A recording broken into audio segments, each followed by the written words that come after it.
बिस्मिल्लाहिर्रहमानिर्रहीम। My ji student, हम first year के मैथ का चैप्टर नंबर 6 कर रहे हैं और इसके अंदर जो हमारी रनिंग एक्सरसाइज है वो एक्सरसाइज नंबर 6.2।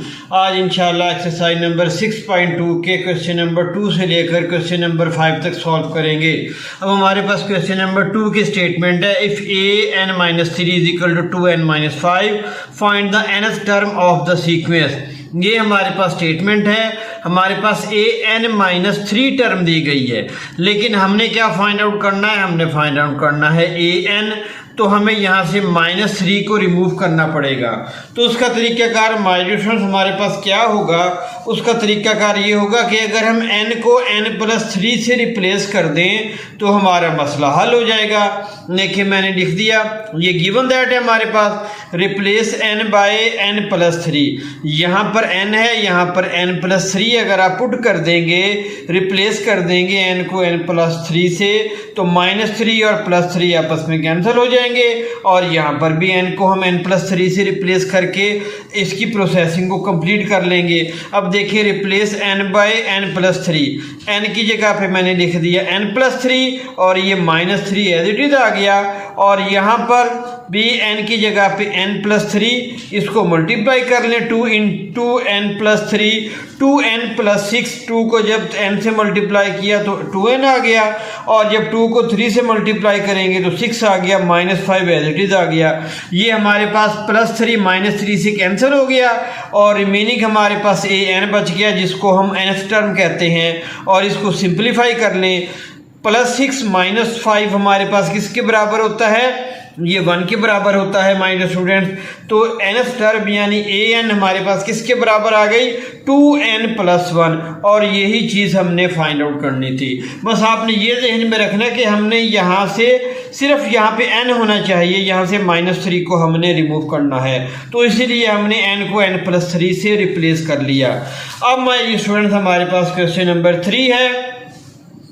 इसकी स्टेटमेंट को पहले समझें। वो कह रहे हैं if the fifth term of an AP mean arithmetic progression या अरिथमेटिक सीक्वेंस, के जिसका कॉमन डिफरेंस हमारे पास इक्वल होता है। वो कह रहे हैं कि अगर फिफ्थ टर्म किसी अरिथमेटिक प्रोग्रेशन की 16 हो, यानी A5 किसके बराबर आ जाएगा? 16 के, और जो हमारे पास 20th टर्म हो, यहाँ पर आएगा n, और 20th टर्म यानी A20 किसके बराबर हो? 46 के बराबर हो।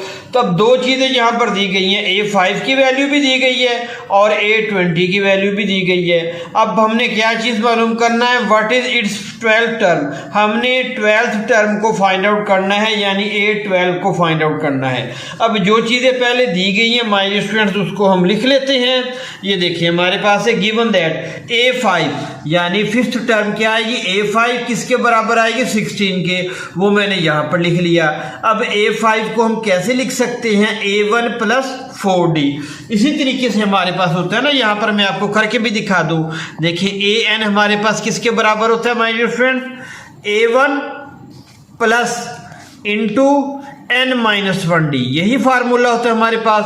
तो हमारे पास क्या है? A5, यहाँ पर मैं n की जगह पे 5 पुट कर देता हूँ, तो A1 + 5 - 1D। तो A5 की फाइनल वैल्यू हमारे पास क्या आ गई? A1 + 4D।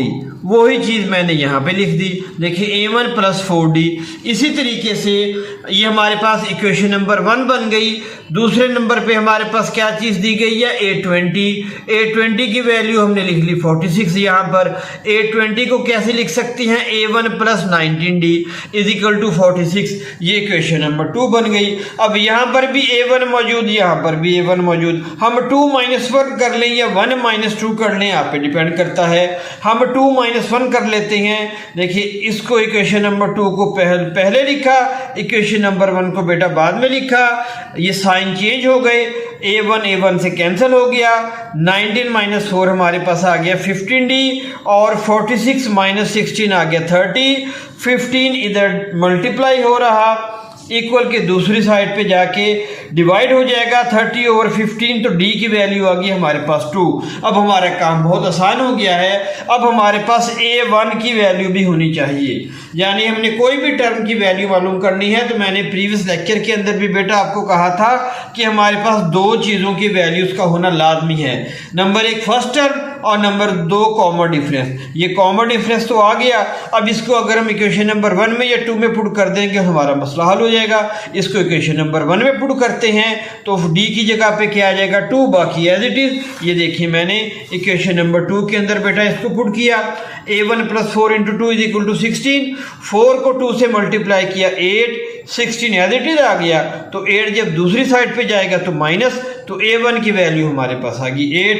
अब हम बहुत ही आसानी के साथ अरिथमेटिक प्रोग्रेशन के nth टर्म को मालूम करने के फार्मूले की हेल्प लेते हुए a12 को फाइंड आउट कर सकते हैं।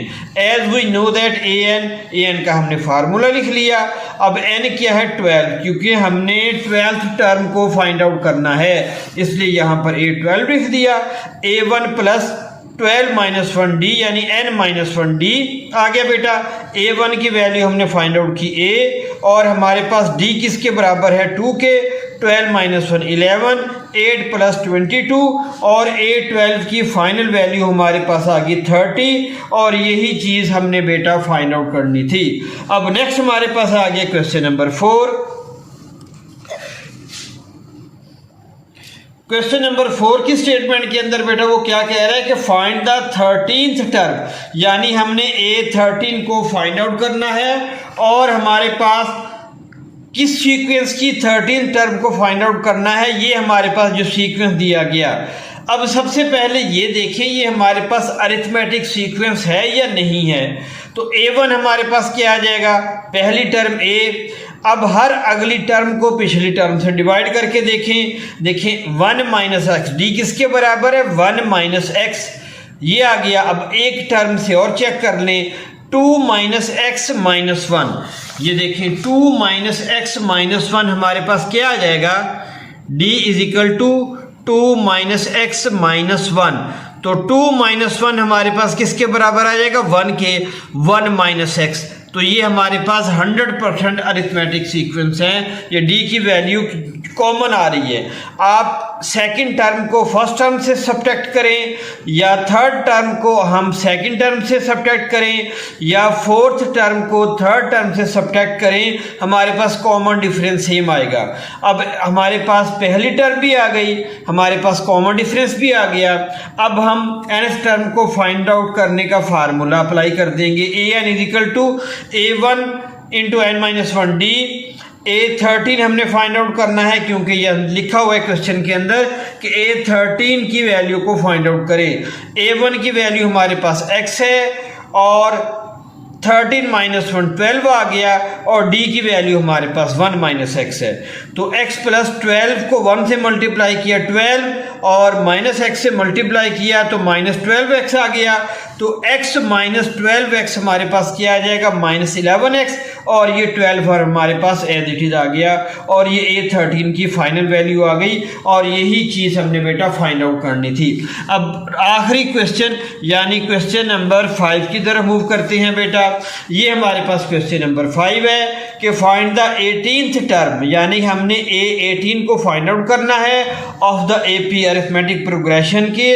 If its 6th term is 19, अगर a6 19 हो और a9 31 के बराबर हो। बिल्कुल प्रीवियस क्वेश्चन की तरह है ये। तो गिवन दैट पहले लिख लेते हैं a6 किसके बराबर है, a6 है 19 के बराबर, और हमारे पास a9 किसके बराबर है बेटा 13 के बराबर। अब a6 को लिख सकते हैं a1 + 5d = 19, और a9 को लिख सकते हैं a1 + 8d = 31। अब ये क्वेश्चन नंबर 1 आ गया बेटा, ये क्वेश्चन नंबर 2 आ गई हमारे पास। अब देखें यहाँ पर भी a1 मौजूद, यहाँ पर भी a1 मौजूद। आप 2 - 1 कर दें या 1 - 2 कर दें, ये आप पे डिपेंड करता है। हम 2 - 1 कर देते हैं। इक्वेशन नंबर 2 को लिखा, उसके बाद इक्वेशन नंबर 1 को लिखा। सब्ट्रैक्ट करना है तो साइन को चेंज कर देंगे, a1 - a1 से कैंसल। 8D माइनस 5D हमारे पास बेटा आ गया 3D और 31 माइनस 19 12 के 3 इधर मल्टीप्लाई हो रहा, दूसरी साइड पे बेटा जाके डिवाइड हो जाएगा। तो D इज इक्वल टू 12/4 हमारा 12/3, तो आंसर क्या आ जाएगा बेटा हमारे पास 4 आंसर आ जाएगा। तो D की वैल्यू हमारे पास 4 आ गई। अब इसको इक्वेशन नंबर 1 में पुट कर दें या इक्वेशन नंबर 2 में पुट कर दें। A1 की वैल्यू फाइंड आउट कर लेंगे हम, इक्वेशन नंबर इसको 2 में पुट करते हैं तो D की जगह पे पुट कर देंगे 4, यहाँ पे 32 हो जाएगा। देखिए वही काम यहाँ पर किया, D की वैल्यू बेटा पुट कर दी 4 31, तो 8 को 4 से मल्टीप्लाई किया 32, दूसरी साइड पे हो जाएगा -1, 31 minus 32 is equal to A1 की वैल्यू आ जाएगी -1। अब nth टर्म को मालूम करने का फार्मूला पुट कर देते हैं AN, ये फार्मूला आ गया। अब हमने क्या मालूम करना है, A18 को हमने मालूम करना है। तो हमारे पास n क्या आ जाएगा 18, तो A1 की वैल्यू -1 आ गई बेटा, प्लस 17 18 माइनस 1 17 और D की वैल्यू हमारे पास 4 आ गई। -1 प्लस 17 को 4 से मल्टीप्लाई किया 68, -1 प्लस 68 आंसर आ जाएगा 67 और ये A18 की हमारे पास वैल्यू आ गई। और यही चीज़ बेटा हमने फाइंड आउट करनी थी।